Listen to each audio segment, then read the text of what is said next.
ओम नमो भगवते वासुदेवाय। ओम नमो भगवते वासुदेवाय। ओम नमो भगवते वासुदेवाय। ओम नमो भगवते वासुदेवाय।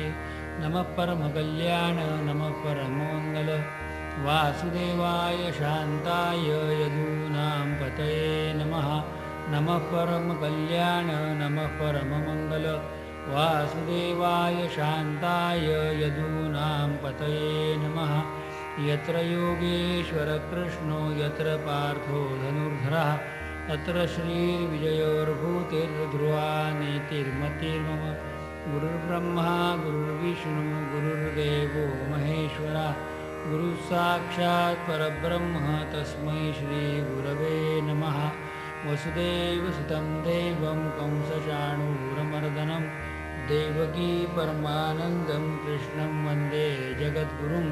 मूकं करोति वाचालं पङ्गुं लङ्घयते गिरिं यत्कृपातमहं वन्दे परमानन्दमाधवं।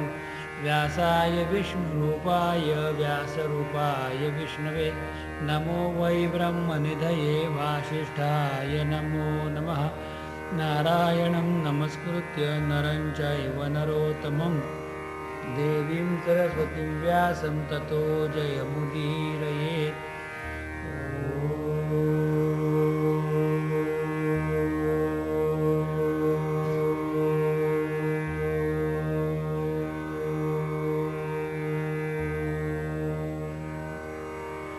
कस्तूरीतिलकं ललाटपटले वक्षस्थले कौस्तुभं नासाग्रे नवमौक्तिके करतले वेणुः करे कङ्कणं। सर्वाङ्गे हरिचन्दनं सुललितं कण्ठे च मुक्तावली। गोपस्त्रीपरिवेष्टितो विजयते गोपालचूडामणि। यं प्रव्रजन्तमनुपेतमपेतकृत्यं द्वैपायनो विरहकातर आजुहाव। पुत्रेति तन्मयतया तरवोऽभिनेदुस्तं सर्वभूतहृदयं मुनिमानतोऽस्मि। योऽन्तः प्रविश्य मम वाचमिमां प्रसूप्तां सञ्जीवयत्यखिलशक्तिधरस्वधाम्ना। अन्यां सहस्रचरणश्रवणत्वगादीन् प्राणान् नमो भगवते पुरुषाय तुभ्यम्। गोविन्द गोविन्द हरे मुरारे गोविन्द गोविन्द रथाङ्गपाणे। गोविन्द गोविन्द मुकुन्द कृष्ण गोविन्द गोविन्द नमो नमस्ते। ॐ सच्चिदानन्दरूपाय विश्वोत्पत्त्यादिहेतवे तापत्रयविनाशाय श्रीकृष्णाय वयं नमः। श्रीकृष्णाय वयं नमः। श्रीकृष्णाय वयं नमः। कुंडलीकवरदा हरि विठ्ठल श्री ज्ञानदेव तुकाराम श्री पंढरीनाथ भगवान की जय। माऊली ज्ञानेश्वर महाराज की जय। श्री गुरु गोविंद महाराज की जय। श्री सद्गुरु केशवदत्त महाराज की जय। माऊली सद्गुरु मधुसूदन महाराज की जय। सर्व संतन की जय।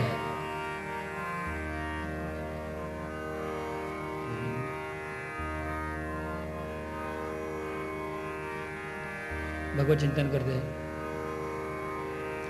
जय मनमोहन जय मुरलीधर। जय मनमोहन जय मुरलीधर। राधापति नंदलाल। राधापति नंदलाल। भज मन कृष्ण हरे गोपाल। जय मनमोहन जय मुरलीधर। राधापति नंदलाल। भज मन कृष्ण हरे गोपाल। जय मनमोहन जय मुरलीधर। राधापति नंदलाल। भज मन कृष्ण हरे गोपाल। जय मनमोहन जय मुरलीधर। राधापति नंदलाल। भज मन कृष्ण हरे गोपाल।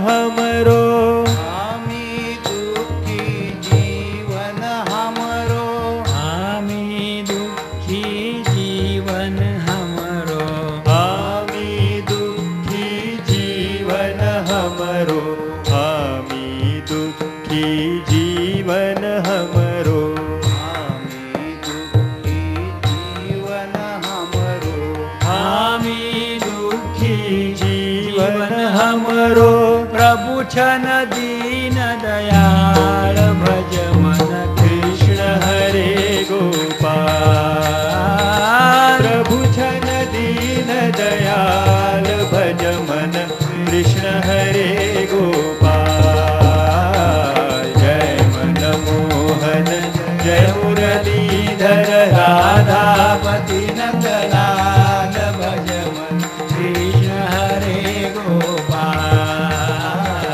जय मन मोहन जय मुरलीधर राधापति नंदलाल भज मन कृष्ण हरे गोपाल निर्मल मन ले तन मन धन ले निर्मल मन ले तन मन धन ले निर्मल मन ले तन मन धन ले निर्मल मन ले तन मन धन ले निर्मल मन ले तन मन धन ले निर्मल मन ले तन मन धन ले निर्मल मन ले तन मन धन ले मन ले तन मन धन ले निर्मल मन ले तन मन धन ले छोड़ी कपट जंजाल भज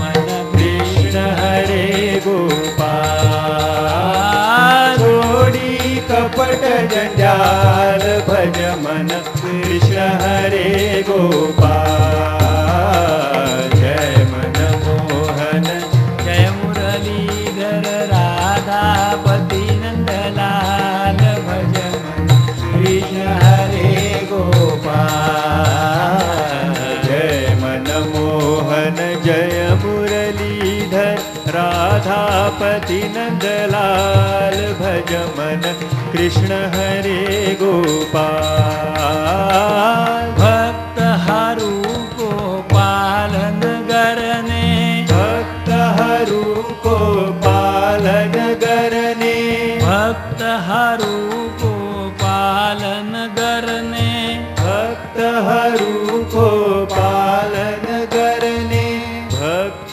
हरू को पालन करने भक्त हरू को पालन करने भक्त हरू को पालन करने भक्त हरू को पालन करने भक्त हरू को पालन करने भक्त हरू को पालन करने भक्त हरू को पालन करने दुष्ट हरू को काल भज मन कृष्ण हरे गोपाल दुष्ट हरू को काल भज मन कृष्ण हरे गोपाल जय मन मोहन जय मुरलीधर राधापति नंदलाल भज मन कृष्ण हरे गोपाल जय मन मोहन जय मुरलीधर राधापति नंदलाल भज मन कृष्ण हरे गोपाल जय मन मोहन जय मुरलीधर राधापति नंदलाल भज मन कृष्ण हरे गोपाल जय मन मोहन जय मुरलीधर राधापति नंदलाल भज मन कृष्ण हरे गोपाल गोपाल कृष्ण भगवान की जय। भगवत स्तुति गाते हैं पान क्रमांक 21 श्री कृष्णाष्टकम।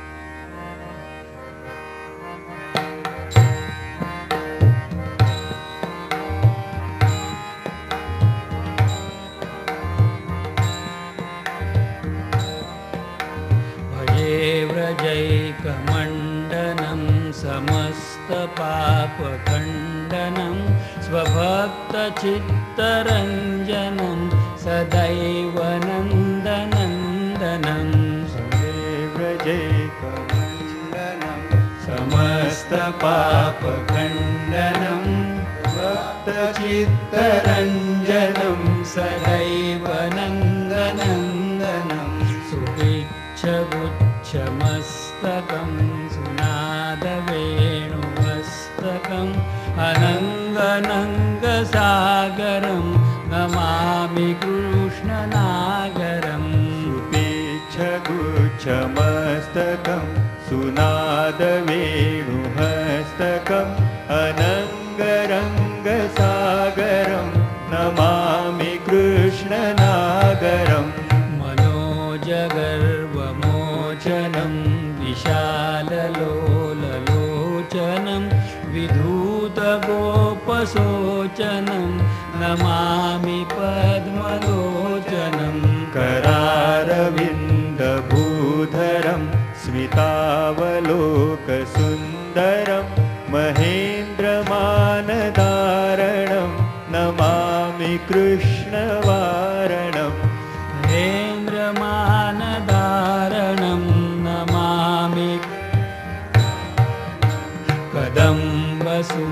कदम्बसूनुकुण्डलं सुचारुगण्डमण्डलं व्रजाङ्गनैकवल्लभं नमामि कृष्णदुर्लभम् यशोदया समोदया सगोपया सनन्दया युतं सुखैकदायकं नमामि गोपनायकम् सदैव पादपङ्कजं मदीयमानसे निजं दधानमुत्तमालकं नमामि नन्दबालकम् समस्तदोषभूषणं समस्तलोकपोषणं समस्तगोपमानसं नमामि नन्दलालसम् गोबरावतारकं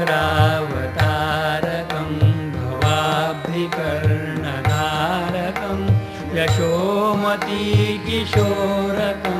नमामि चित्तचोरकम् दृगन्तकान्तभङ्गिनं सदा सदालसङ्गिनं दिने दिने नवं नवं नमामि नन्दसम्भवम् गुणाकरं सुखाकरं कृपाकरं कृपाकरं सुरद्विषन्निकन्दनं नमामि गोपनन्दनं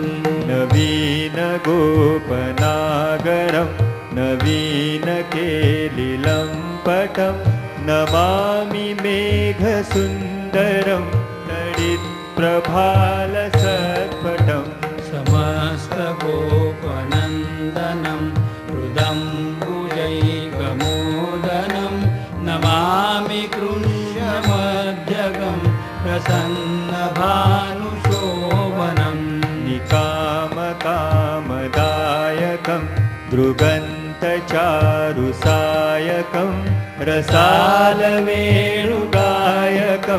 नमामि कुञ्जनायकम् विदग्धगोपिकामनो मनोज्ञतल्पशायिनं नमामि कुञ्जकानने प्रवृद्धवह्निपायिनम् यदा तदा यथा तथा तथैव कृष्णसत्कथा मया सदैव गीयतां तथा कृपा विधीयताम् प्रमाणिका शकद्वयं जपत्यधीत्ययः पुमान् भवेत् स नन्दनन्दने भवे भवे सुभक्तिमान् भवेत् स नन्दनन्दने भवे भवे सुभक्तिमान् भवेत् स नन्दनन्दने भवे भवे सुभक्तिमान्। गोपाल कृष्ण भगवान की जय. जयांचे केलिया स्मरण होय सकल विद्यांचे अधिकरण तेची बंधू श्रीचरण श्री गुरूंचे आता हृदय हे आपुले सौफाळुनिया भले वरी वैसवू पाऊले श्री गुरूंची हे नमस्कारोनी आता प्रल्हाद नारद पराशर पुंडरीक व्यासांबरीश शुभ शौनक भीष्म दालभान रुक्मांगदोद्धव विभीषण फाल्गुनादीन पुण्यानिमान परम भागवतान नतोस्मि गोपाल कृष्ण भगवान की जय.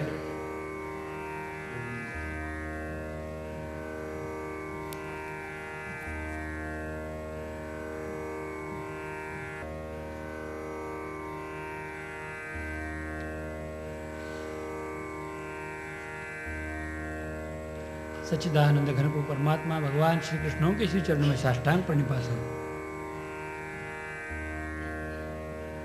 सदगुरुदेव भगवान के श्री चरणों में साष्टांग प्रणिपात हो.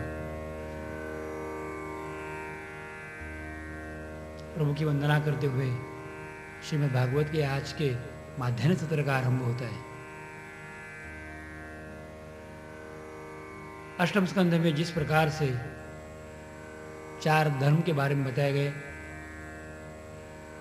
हरि का स्मरण करते रहो, ये संपूर्ण जगत ईश्वर का है. ईश्वर हर समय में हमारे लिए हमारे सामने उपस्थित होते हैं तथा भगवान की शरणागति स्वीकार करो. अलग अलग प्रकार की बातों से दिव्य कथाएं तथा दिव्य अनुभव भगवान श्री शुक महामुनि राजा परीक्षित जी को दे रहे थे.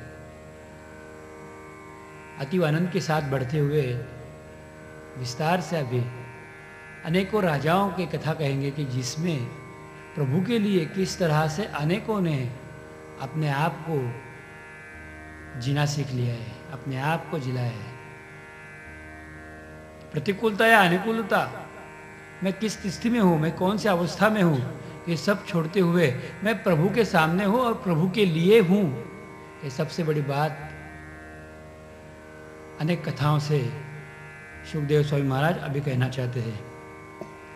नवम स्कंद में जो विषय आते हैं उसमें प्रमुखतः 2 विषय है कि जिसमें सूर्य वंश एवं चांद्र वंश की गतियों का वर्णन किया है. दोनों अलग अलग वंश, लेकिन दोनों की उत्पत्ति स्थान एक ही, भगवान परमात्मा चैतन्य प्रभु.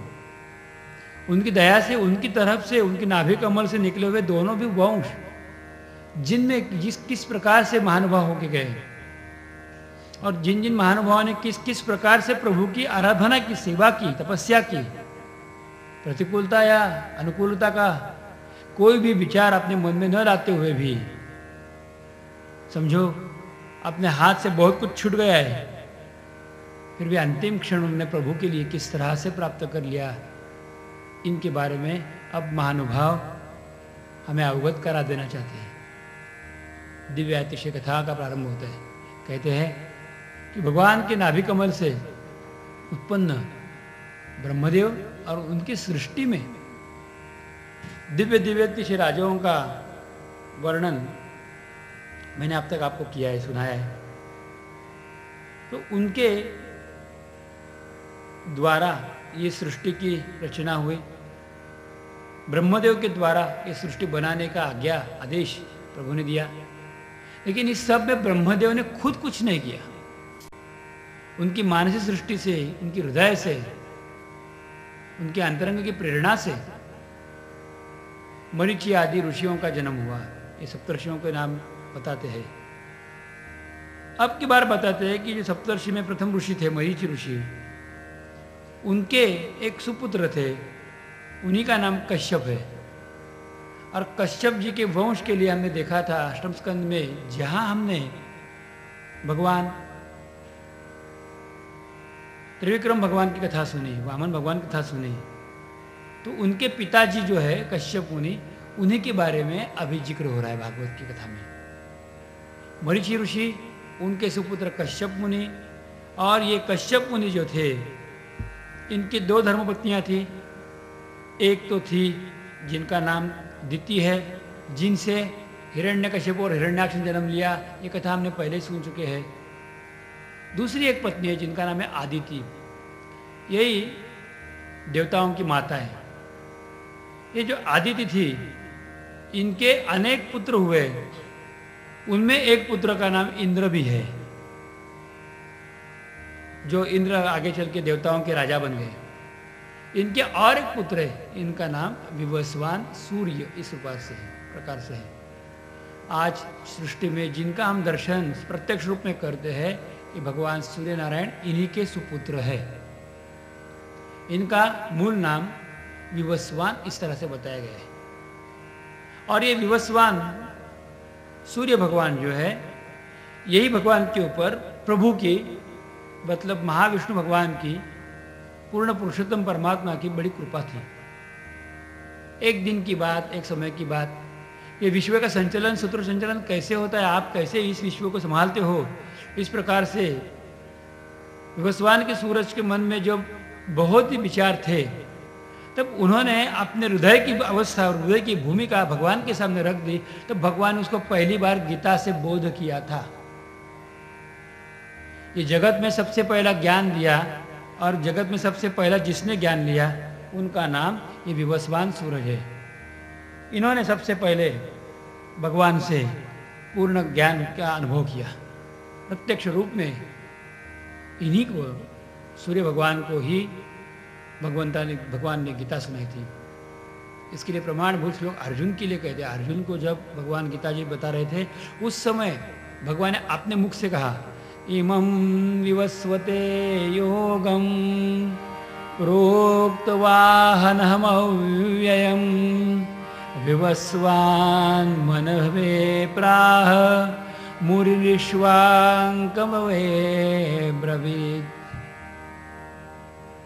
ये इक्ष्वाकु वंश के पहले राजा विवस्वान को मैंने ही ये योग बताया था, लेकिन उसको बहुत समय बीत गया। उसके बाद ये सब प्रकार का ज्ञान गुप्त हो चुका था, लुप्त हो चुका था। अब मैं तुम्हें कह रहा हूं। चौथे अध्याय में गीता जी के अर्जुन को इस प्रकार बोध किया जाता है। तो वो विवस्वान सूर्य जो थे, उनकी एक पत्नी थी, उनका नाम था संज्ञा। अब की बात बताते हैं कि ये विवस्वान सूर्य से जो वंश आगे बढ़ा, ये सब सूर्य वंश के नाम से जाना जाता है।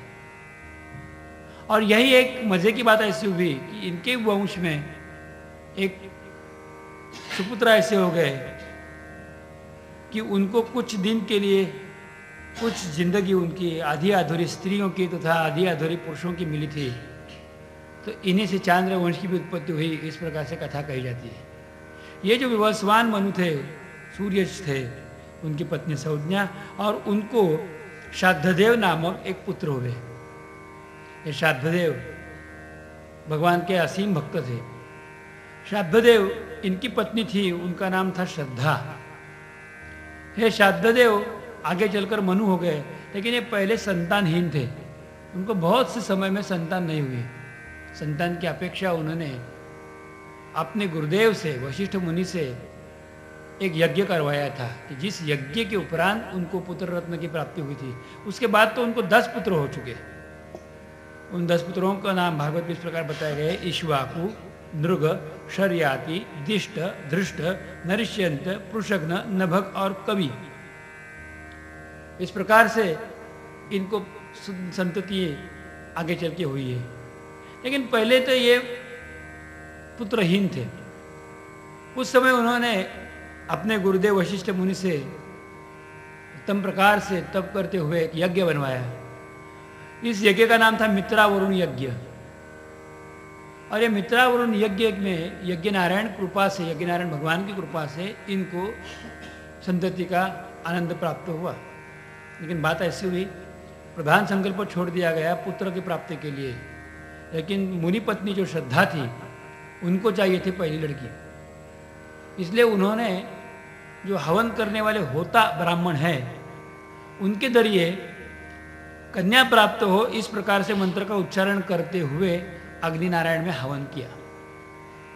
प्रधान संकल्प किया था पुत्र प्राप्ति के लिए, लेकिन श्रद्धा ने ब्राह्मणों के जरिए पुत्र के जगह पे कन्या के लिए हवन करवाया। बात ऐसी हुई कि जब श्रद्धा प्रस्तुत हो गई तो उनको एक कन्या ही हो गई। उनका नाम उन्होंने इला इस नाम से रखा।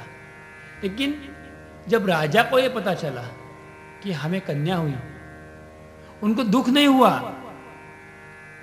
लेकिन यज्ञ में क्या त्रुटि रह गई इसके बारे में उनके मन में संदेह हुआ।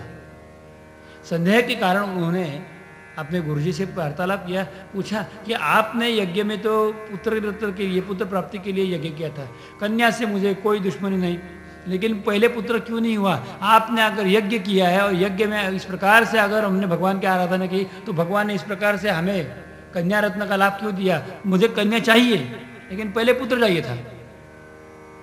तब वशिष्ठ मुनि ने अपने तपोबल से देख लिया और बताया, भाई ये तो बड़ी गलती हो गई, तुम्हारे पत्नी के कारण सब कुछ हो गया है। और उन्होंने यज्ञ में आहुतियाँ जब डाली गई तो होता से मंत्र करके पुत्री की मांग की। तो बोले मुझे बात कुछ मालूम नहीं,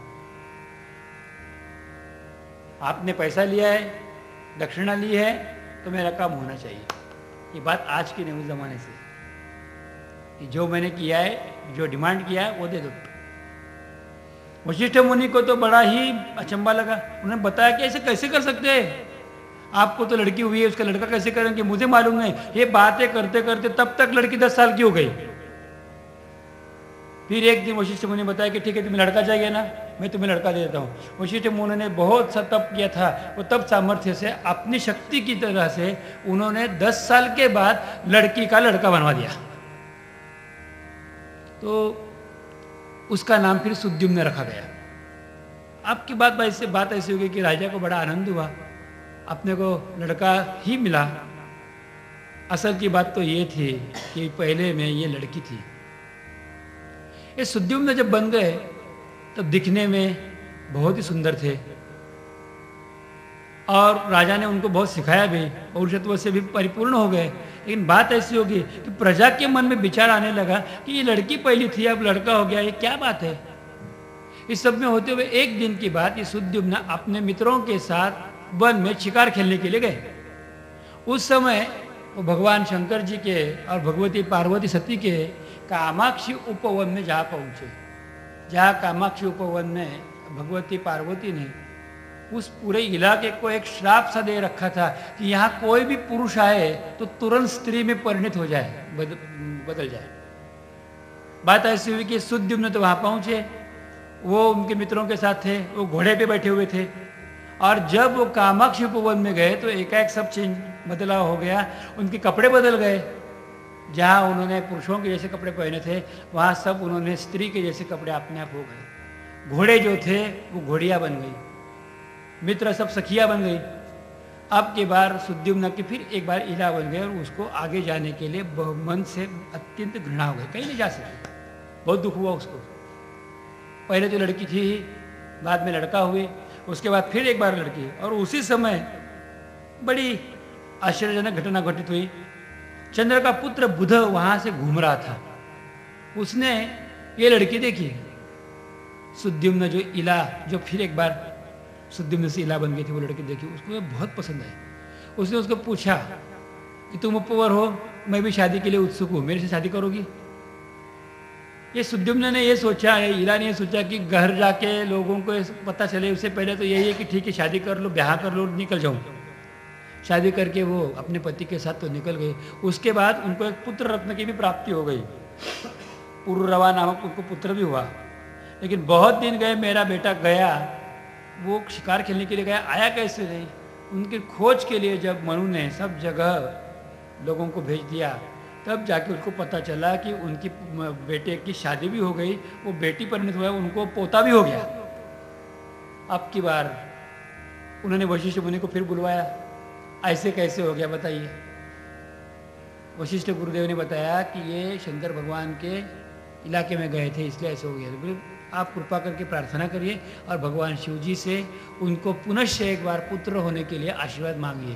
बोले ये क्या चल रहा है तमाशा? एक बार पुत्र है, एक बार कन्या, एक पुरुष तो रहने दो। लेकिन इन्हें फिर एक बार जिद की शिव जी के पास, उनके कोर्ट में ये खटला चला गया। और जब ये शिव जी को पूछा गया तो शिव जी अपने अपने काम में व्यस्त थे। उन्होंने बताया कि सती के अधिकार की कक्षा में मैं कोई बदलाव करने वाला नहीं। सती ने बताया था, हम लोग आपके पास आए थे क्या? नहीं, तुम्हारा बेटा या बेटी कोई भी हो वो हमारे इलाके में आई थी। तो सती के लिए अगर मैं कुछ करूं तो सती को गुस्सा आएगा, और तुम्हारे लिए मेरे घर में झगड़ा नहीं चाहिए। वशिष्ठ मुनि ने बताया कि नहीं महाराज जी, ऐसे कैसे हो सकता है, आप तो बड़े दयालु है, आप तो बड़े कृपालु है, आप तो बड़े स्नेहालु है, आप तो बड़े हैं। जब 10 बार बताया तब शिवजी भगवान अपने अपने काम में मस्त थे। उन्होंने बताया कि ठीक है, मैं एक बोल देता हूँ, चलेगा? हाँ, आप जो बोले सो हमें चलेगा। चलेगा ना? हाँ जरूर चलेगा। तो ठीक है, मैं कह देता हूँ कि ये लड़का 1 महीने के लिए लड़का रहेगा, 1 महीने के लिए लड़की रहेगी। गोपाल कृष्ण भगवान की जय। तो एक तो कुछ करो, अब ज्यादा बोलना नहीं, जाओ यहां से निकल जाओ। जब वो सुद्युम्न के रूप में था तब उसको 3 लड़के हुए, उत्कल, गय और विमल। और जब वो स्त्री के रूप में था तब उसको 1 लड़का हुआ, पुरुरवा। प्रजा को समझ में नहीं बात आई कि ये पुरुष है या स्त्री है। किसी ने उसका अभिनंदन नहीं किया। उसके बाद ये इला को या सुद्युम्न को अपने हृदय में इतनी घृणा उत्पन्न हुई, सब बातें छोड़ दी, उसने प्रभु के भजन में लग गए। और बाद में इस सुद्युम्न ने या इला ने अपने आप को भगवान के हवाले कर दिया, अच्छी तरह से प्रभु को पा लिया। लेकिन जो पुरवा से वंश चला उसका नाम चांद्र वंश बताते हैं, और उत्कल गए विमल से जो वंश चला वो सब सूरज वंश, इक्ष्वाकु वंश के नाम से जाना जाता है। इस कथा में एक विशेषता है, हमारे मन की प्रवृत्ति ही कभी स्त्री कभी पुरुष इस प्रकार से खेल खेलती है, खिलवाड़ करती है। कभी हम यहाँ भी होते हैं, कभी हम वहाँ भी होते हैं। अपने ही मन की उलझन की अवस्था महाराज यहाँ प्रतिपादन कर रहे हैं। ना तो कोई दूसरे कथे दूसरे की बात है, लेकिन एक बात है, इस सब में सबके छोड़ के हुए इन्होंने प्रभु को पा लिया। किस तरह से प्रतिकूलता में पा लिया, ये समझने के बाद समझ में आता है कि इतने नहीं तो हम लोगों को तो प्रभु ने कितने आनंद में रखा है। इनका जीना कैसा हुआ होगा, कैसे जिए होंगे, क्या किया होगा, जिसमें एक तो मैथुनी सृष्टि का आरंभ वहीं से हुआ था, और उसी समय इस प्रकार की अवस्था, और इसमें इस प्रकार इतने प्रकार का दुख किसी के भाग में न जाए। ये पुत्र ने, इला ने या सुद्युम्न ने भगवान की बड़ी तपस्या की और अंतिम क्षण में प्रभु को प्राप्त कर लिया। ये कथा यहाँ से उगम शुरू होता है, सूर्यवंश का और चांद्रवंश का। भगवान का चिंतन करते हैं और आगे कथा देखते हैं। गोविंद राधे गोविंद, गोविंद राधे गोविंद, गोविंद राधे गोविंद, गोविंद राधे गोविंद, गोविंद राधे गोविंद, गोविंद राधे गोविंद, राधे गोविंद, गोविंद राधे गोविंद, राधे गोविंद गोविंद गोविंद, राधे गोविंद राधे गोविंद राधे गोविंद गोविंद गोविंद, राधे गोविंद गोविंद गोविंद, गोविंद राधे गोविंद, गोविंद राधे गोविंद, गोविंद राधे गोविंद, गोविंद राधे गोविंद, राधे गोविंद राधे गोविंद, गोविंद राधे गोविंद, गोविंद राधे गोविंद, गोविंद राधे गोविंद, राधे गोविंद गोविंद गोविंद, राधे गोविंद गोविंद गोविंद, राधे गोविंद गोविंद गोविंद, राधे गोविंद गोविंद गोविंद, गोविंद राधे गोविंद, गोविंद राधे गोविंद, गोविंद राधे गोविंद, गोविंद राधे गोविंद,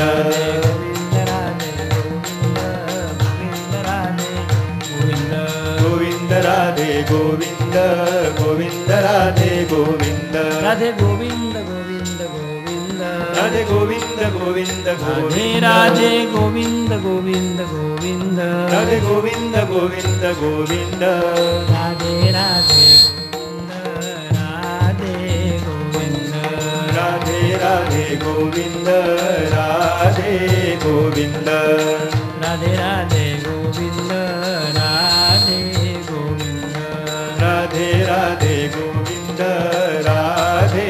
गोविंद, राधे गोविंद, राधे गोविंद, राधे गोविंद,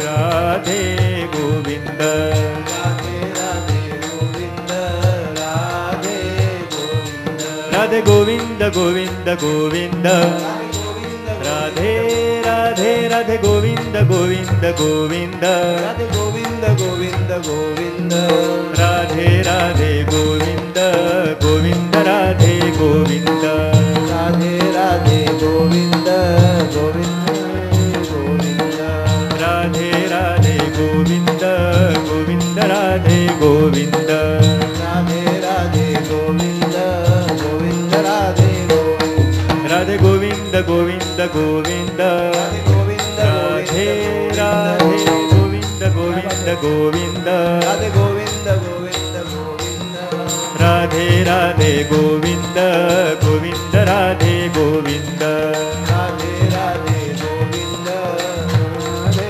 गोविंद गोविंद राधे गोविंद गोविंद राधे गोविंद राधे गोविंद गोविंद राधे गोविंद राधे गोविंद गोविंद गोविंद राधे गोविंद गोविंद गोविंद राधे गोविंद गोविंद गोविंद राधे गोविंद गोविंद गोविंद गोविंद राधे गोविंद गोविंद राधे गोविंद गोविंद राधे गोविंद गोविंद राधे गोविंद गोविंद राधे गोविंद गोविंद राधे गोविंद गोविंद राधे गोविंद गोविंद राधे गोविंद गोपाल कृष्ण भगवान की जय।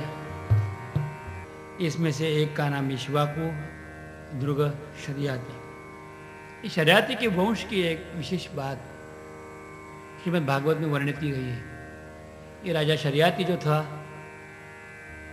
आगे चलकर उनको एक कन्या हुई जिनका नाम उन्होंने सुकन्या इस प्रकार से रखा। बहुत छोटी थी सुकन्या, शायद एक 5-6 साल की, इतनी छोटी। एक समय की बात है कि राजा अपने बेटी के ऊपर बहुत प्यार करते थे। शिकार खेलने के लिए उपवन में चले गए। उस समय साथ में अपने बेटिया को, गुड़िया को भी लेके गए, सुकन्या को भी लेके गए। दिन भर वो घरे जा जंगल में शिकार खेलने के लिए अंदर जाते थे और ये बेटी नौकरों के साथ जहाँ कहीं डेरा डाला हुआ है वहाँ रहते। राजा अपने आंखों के सामने से अपनी पुत्री को नजरअंदाज, ओझल नहीं कर सकता था। बहुत प्यार था। एक दिन की बात, अपने नौकरों को सबको गुमराह करते हुए ये लड़की अपने सखियों के साथ खेलने के लिए जंगल चली गई और वहां उसने देखा एक मिट्टी का ढेर पड़ा हुआ है। वो ढेर देखने के बाद, वो छोटी बच्ची थी, उसको बड़ी उत्सुकता आई, ये क्या है, क्या चीज है। उसमें उसने जब ढक के देखा तो उनको पता चला कि वहां कोई चमचम कर रहा है, कोई चमकीला जैसी चीज है। क्या है? अपने हाथ में उसने कुछ कांटा वगैरह लिया और क्या है ऐसे बाल बुद्धि थी, उत्सुकता से देखा तो उस समय खून की धारा बहने लगी। डर गई, क्या है पता नहीं। उसी समय अंदर एक ऋषि बैठे थे, उनकी समाधि भंग हुई थी। उनकी आंखों की रोशनी में ही इसने चुभा था। तो ऋषि के मन में संताप आया और उन्होंने उसी समय अपने मन में संकल्प किया कि जो भी जंगल में इस समय जो कोई आए होंगे उन सब का मलमूत्र अपने आप बंद हो जाए। जैसे उनके मन में विचार आया, उसी समय राजा तथा उनके साथी का सबका मलमूत्र बंद हो गया, पेट फूल गए, बहुत तकलीफ होने लगी। क्या ऐसे क्यों हुआ एक साथ सबके लिए? जब देखने के लिए या तब किसी ऋषि का अपराध तो नहीं किया, जाके ढूंढ लिया तो पता चला कि किसी ऋषि का अपमान तो हुआ, तो किसने किया? तो अपनी बेटी ने किया। जब पता चला, जाके उन्होंने वहाँ जाके उनसे माफ़ी मांग ली, प्रार्थना की। उस समय अपनी समाधि तोड़ते हुए वहाँ से च्यवन भार्गव ऋषि प्रकट हो गए, च्यवन मुनि प्रकट हो गए। वो तो आँखों की रोशनी से अंधे हो चुके थे। अब राजा ने उनको बताया कि मैं मेरी लड़की के आपके साथ ब्याह कर देता हूँ, लेकिन आप गुस्सा न करें। तो उस समय राजा ने बिना सोचे हजारों साल के बूढ़े आदमी को 4-5 साल की छोटी लड़की दे दी। सुबह मैंने बताया था आप सबको, सबसे ज़्यादा प्यारा जो कोई अगर है तो प्राण ही है, बाकी कोई प्यारा नहीं किसी को। अपने पर बीती तो छोटी लड़की दे दी। अब सुकन्या का ऋषि के साथ ब्याह हो गया। पति क्या होता है, संसार क्या है कि कुछ भी मालूम नहीं। दादा परदादा की उम्र के वो महाराज च्यवन भार्गव और एक छोटी सी लड़की पोती की उम्र की, वो बहुत गुस्से वाले थे, बीच बीच में गुस्सा करते थे, बहुत डांटते थे। लेकिन ये बेचारी सुकन्या ने सब कुछ सह लिया। देखते देखते सुकन्या 16 साल की हो गई। उसकी अवस्था प्राप्त होने के बाद उसके मन में पहली दफा पुरुष के लिए कुछ विचार आया।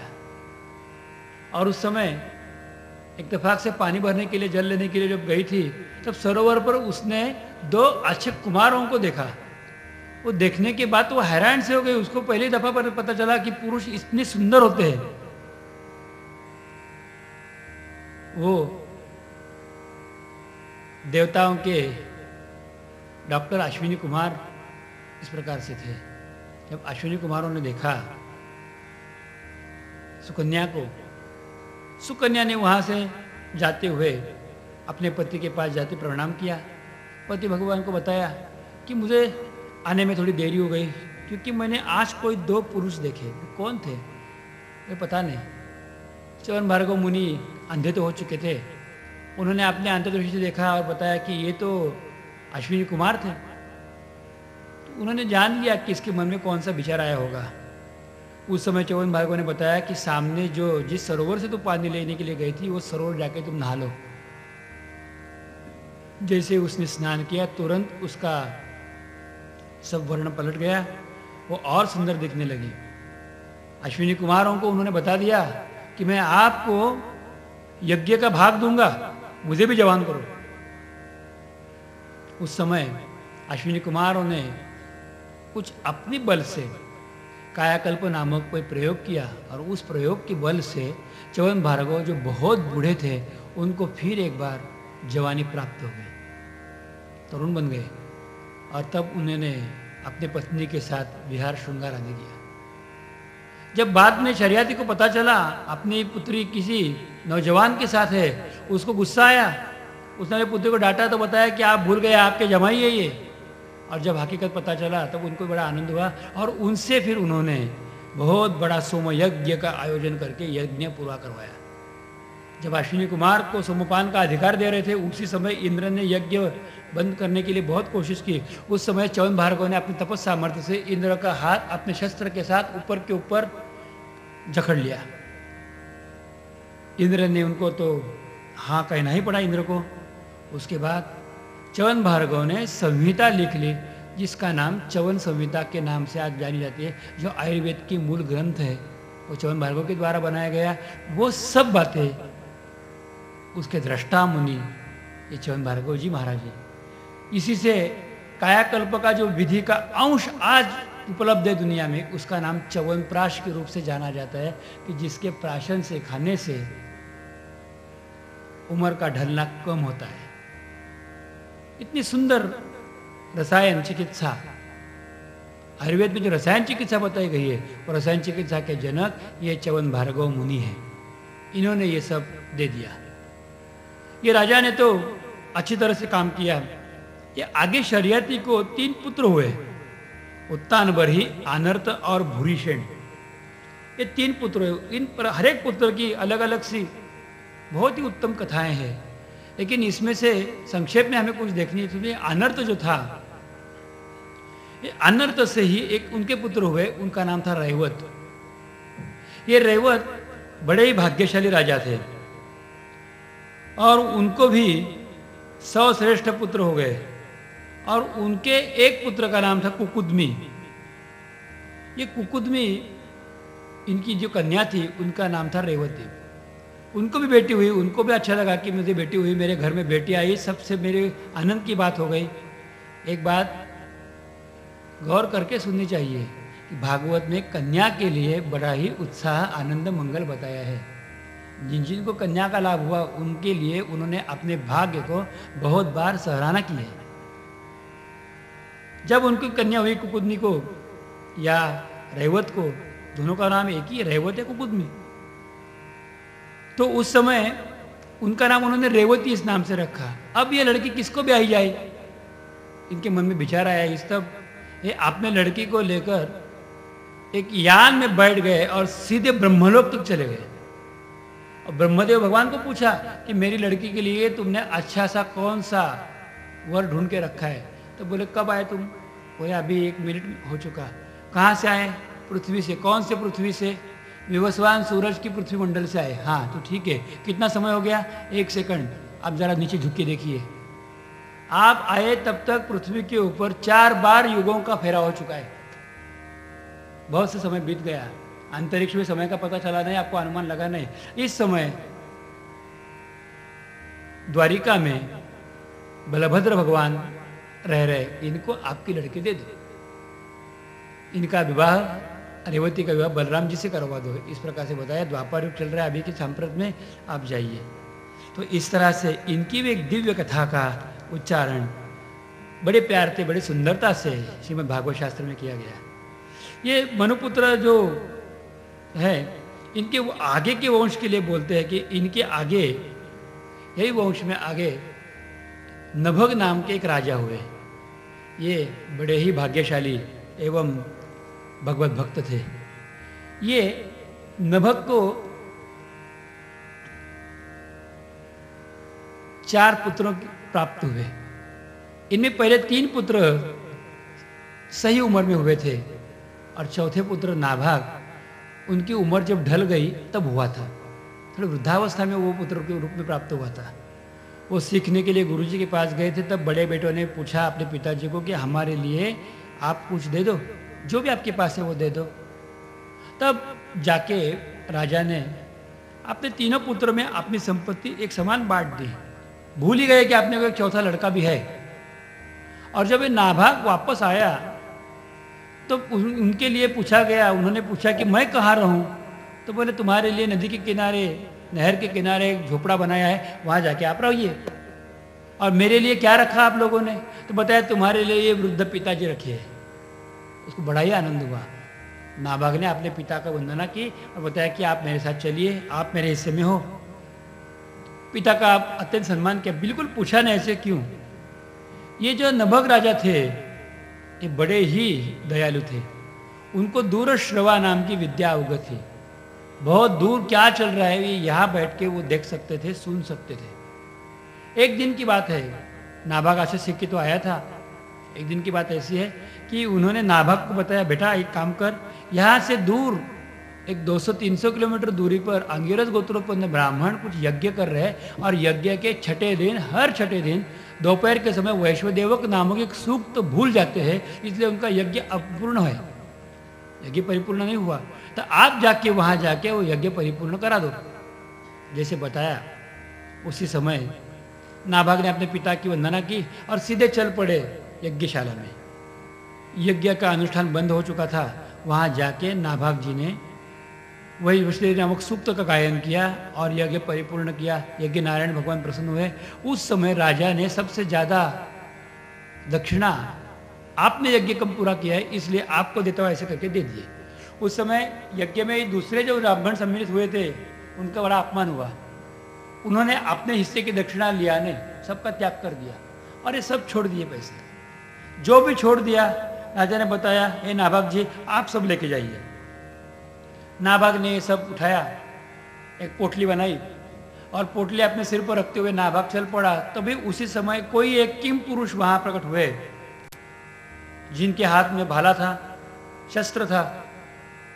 और जब किम पुरुष ने बताया कि आप ये सब लेके नहीं जा सकते। बोले क्यों? इस पर मेरा अधिकार है, ये मेरा धन है, तुम्हारा धन नहीं है। नाभाग ने बताया कि ऐसे कैसे कहते हो, मैंने मंत्र का उच्चारण किया, ये धन मुझे दिया गया, तुम्हारा धन नहीं है। ये कौन निर्णय करेगा कि धन मेरा है कि नहीं? तेरे पिताजी करेंगे। बोले ठीक है, मैं पिताजी के पूछ के आता हूं, तब तक आप ये सब धन संभाल के रखना। मैं सत्ययुग की बात कर रहा हूं।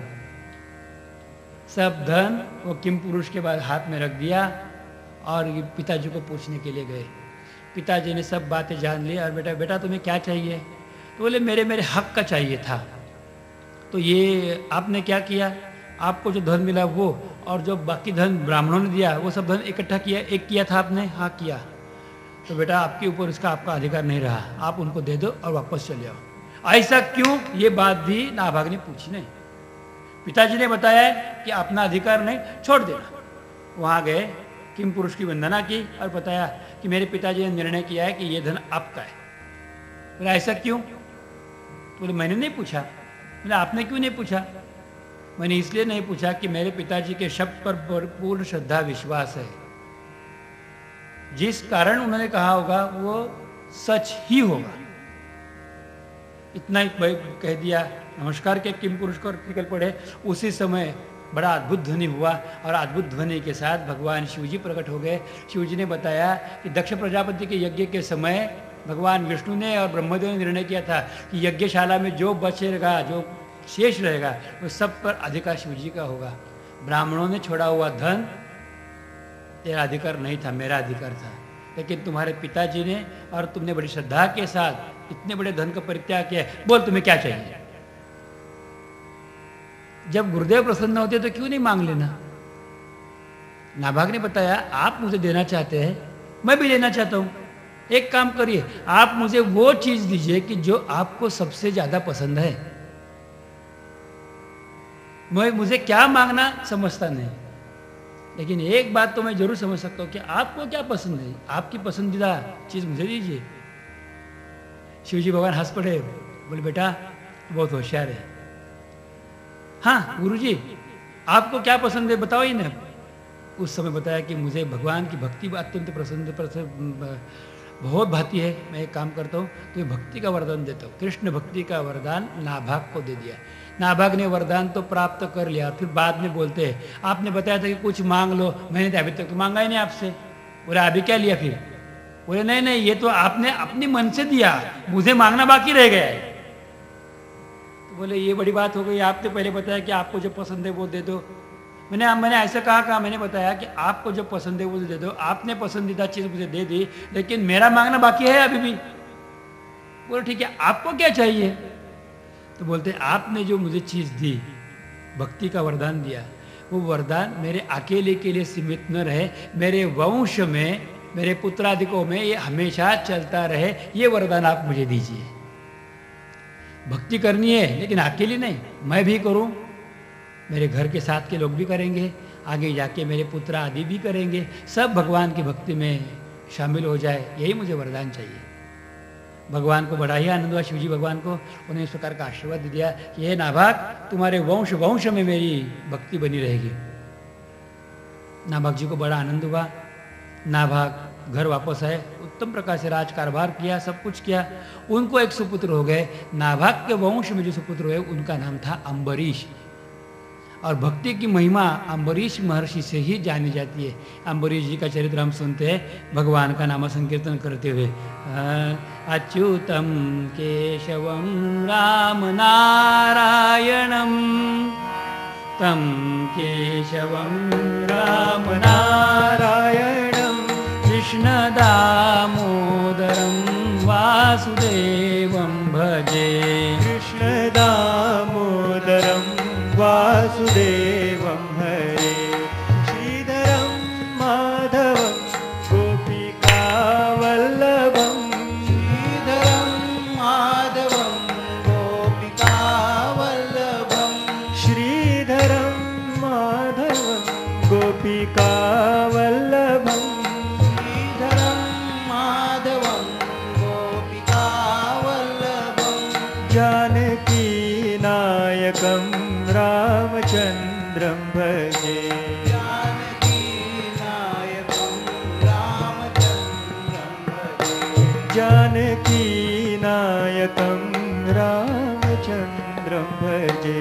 जानकी नायकं रामचन्द्रं भजे, अच्युतं केशवं रामनारायणं, कृष्णदामोदरं वासुदेवं हरे। अच्युतं केशवं राम नारायणं, कृष्ण दामोदरं वासुदेवं भजे।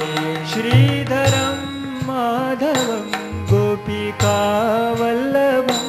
श्रीधरं माधवं गोपिकावल्लभं श्रीधरं माधवं गोपिकावल्लभं श्रीधरं माधवं गोपिकावल्लभं जानकीनायकं रामचन्द्रं भजे जानकीनायकं रामचन्द्रं भजे जानकीनायकं रामचन्द्रं भजे जानकीनायकं रामचन्द्रं भजे जानकीनायकं रामचन्द्रं भजे जानकीनायकं रामचन्द्रं भजे जानकीनायकं रामचन्द्रं भजे जानकीनायकं रामचन्द्रं भजे जानकीनायकं रामचन्द्रं भजे जानकीनायकं रामचन्द्रं भजे जानकीनायकं रामचन्द्रं भजे